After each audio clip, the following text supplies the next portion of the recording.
So Nikki, you're getting ready to go. Does this feel at all normal, or are we just way beyond normal? Um, Great question. It's, we're trying to keep it normal, but it's way beyond normal. Our focus has been, safety first. Now we're traveling and we're getting on a flight, and, we are, our medical team and staff, we really have to first think safety now that we're flying hotels, bus. So that's been different. But at the end of the day, we are so thankful to play, and we're so thankful that we're going to have some competition. Nick Farrell, go ahead. Hi, Coach. I hope you're doing well. Hi, So Nick. I want to know about Lauren Sagala, her ACL injury. Is she back to full speed? How did her recovery process go? And then as a follow-up to that, you mentioned that when you watched pro soccer restart, that there were a lot of injuries, particularly in the Bundesliga. Do you still have maybe a fear that that could be the case for your players this season? Yeah. So first and foremost, I am really excited for Lauren Sagala. I really feel confident that she has done everything she could do to come back and come back with a totally different mindset. I mean, she has this drive about her right now that there's no setbacks. And so she's ready, 100% ready. The injury thing, as a staff, we have continued to be mindful of that and continued to do everything we could in our power to facilitate game movements, making sure that, they've really been doing some things from a recovery standpoint, but also from just game movements. We've had 2 scrimmages, so I think, full field. So that's been really helpful, but it's different, but I think the weeks that we've had, these extra weeks, are really helping. Justin, go ahead.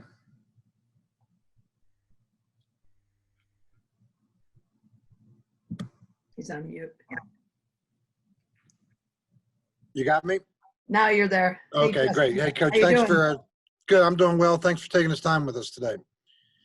A question here on, obviously just jumping straight into conference schedule. It's obviously unprecedented maybe, and obviously you've got a young team here. So just kind of talk about, from your standpoint, what this situation is going to be like, and how unique it can be. Well, I think you guys know me for over the years. I've had the toughest non-conference schedule, and I'd fight for in the country, right? So we didn't have that. So what we did, because when you talk about moving right into conference play, I always wanted to kind of divide our seasons up. So I was unable to do that. But what we really did, and what we really tried to have the players buy into, was every training session was like a game. Every training session, we were recording film and cutting film from practice.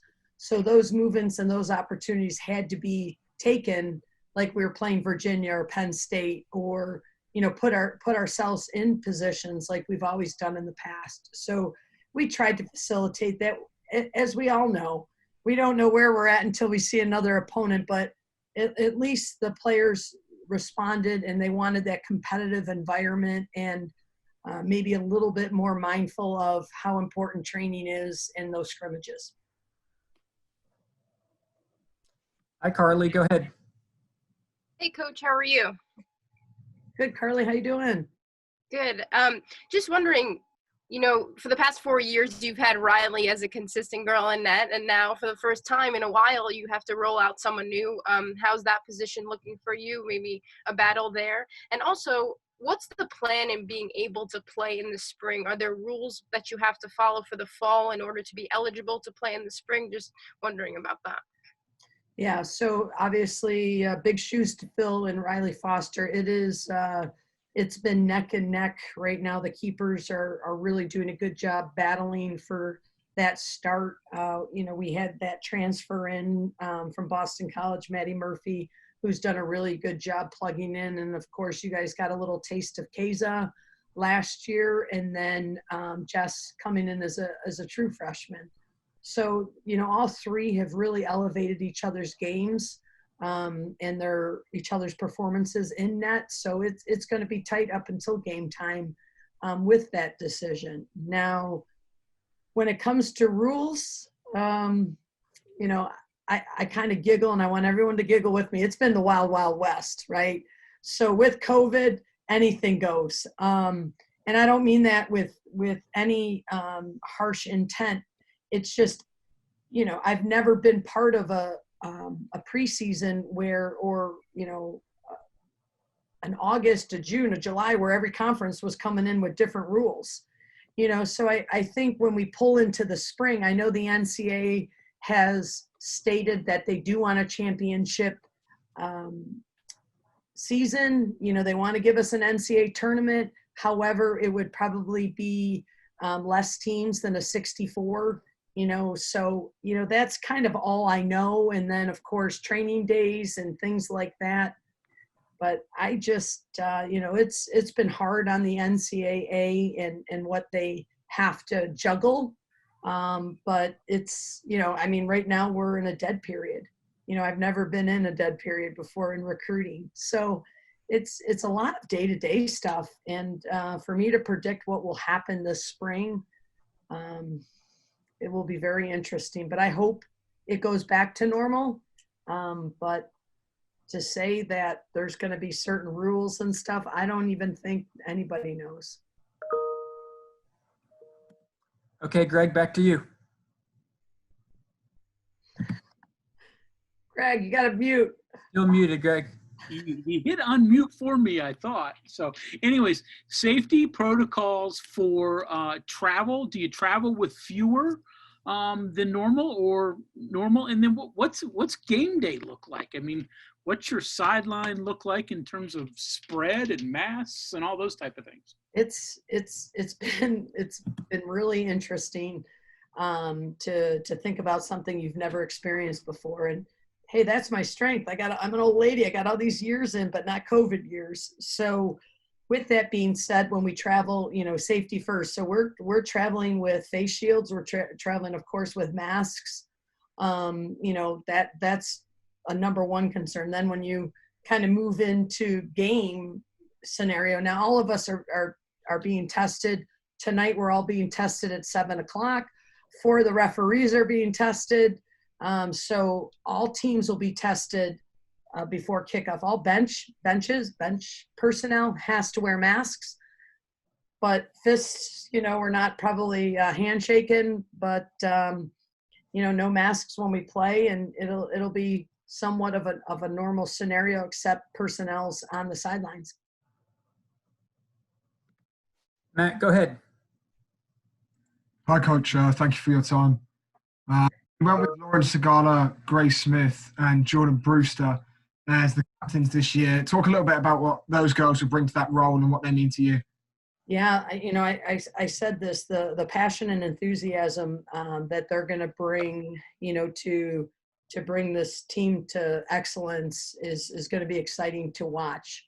I'm very excited to see because I do think all three are different leaders, and I do think all three take this responsibility as a privilege and as an honor, and want to bring out the best in this team, and we'll do whatever it takes. So it's going to be a fun ride for me, and to be alongside of them, but also to make sure we have the best leadership possible.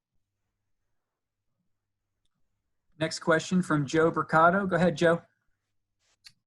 Hey, Coach. How are you? Good, Joe. How you doing? Good. Good seeing you. With the way that the schedule is now laid out in the Big 12 for you, and you've got a match every Friday, you're home 1 week, away the next, does it allow you to get in some type of rhythm, some type of routine, the way everything's set up? Yeah, I mean, as we all know, every day it's been very fluid, and it was, I've never had a schedule come out so late in a year. So I think knowing that from my standpoint as a professional, that, with our periodization and with our planning, we know Friday to Friday, right? So we know that calendar, where, 2 weeks ago, I didn't know that. So it's been really good for what I do as a professional to have a really good understanding of game day and what practices need to look like. So it's exciting. Then, of course, like you said, to know how to perform on the road compared to being home. So it's nice. As we all know, routine is great. Schedules are great because it puts us in a position to be prepared. Okay, Justin, back to you. Hey, Coach, I was just kind of wondering, going back to what you were saying about this team being young, and obviously there's, like you've hinted at, there's so many unknowns as far as, NCAA tournament, spring play, even a Big 12 tournament. With all of that said, you've got a young team. Has it been a challenge at all to go through this process with them? Say, hey, these games still mean something. There might be, light at the end of the tunnel, so to speak, still to play for. What's that challenge been like with, a younger group of kids? Yeah, it has been very challenging because, they haven't even understood how this all works just in a normal year. So now you throw in a COVID year and you go, okay, wait a minute. They just told me we have a schedule, but it doesn't count. But wait, now it does count. Or wait, now we might have an NC, so we're just going in day to day. It's a gift. We're going to be driven. We're going to compete. We're going to go hard. We're going to get better. And every opportunity we have to win, we're going to go after it. And then whatever happens beyond our control happens beyond our control. Is that very complicated with a younger team? Yes, because they don't know. They've never played Big 12. They've never played now every Friday.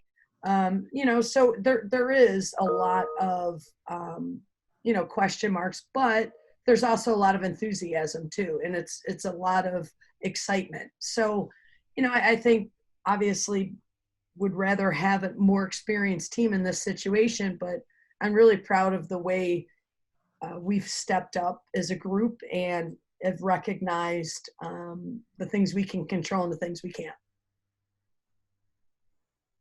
Next question from Kevin Kinder. Go ahead, Kevin.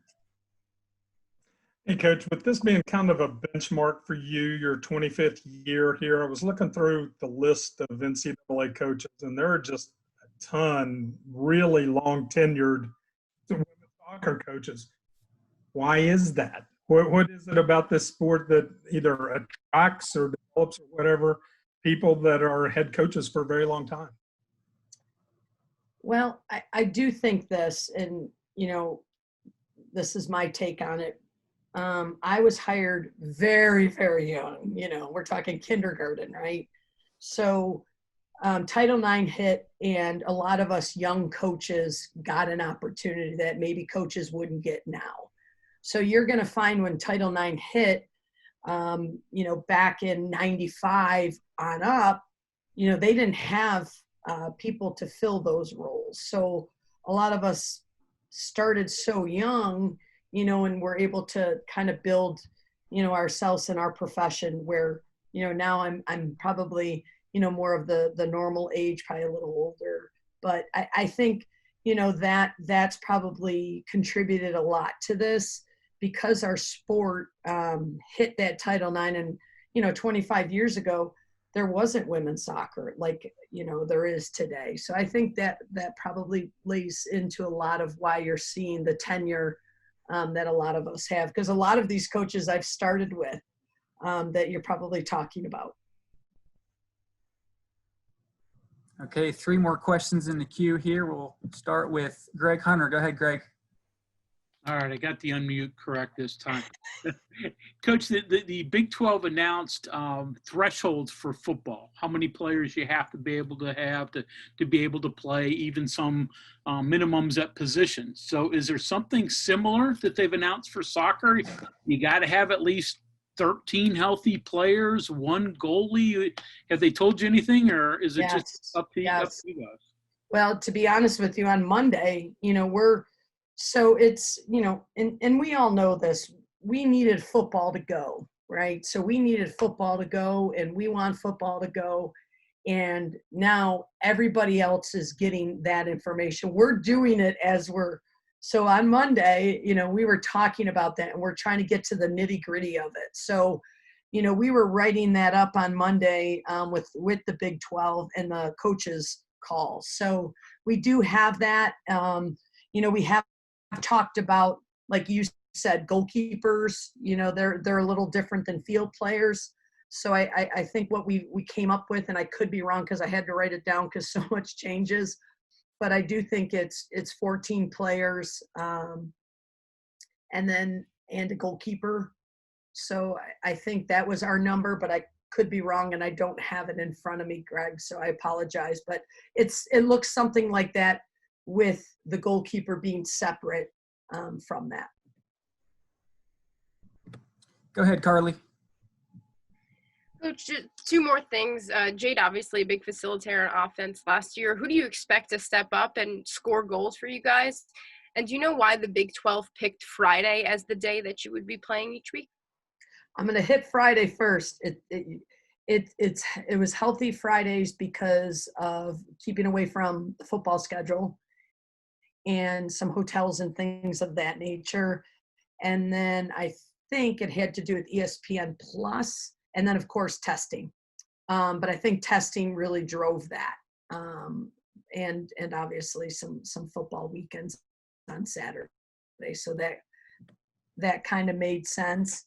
Now with Jade, we have Julianne Valorant, who, she was our leading goal scorer up until her injury.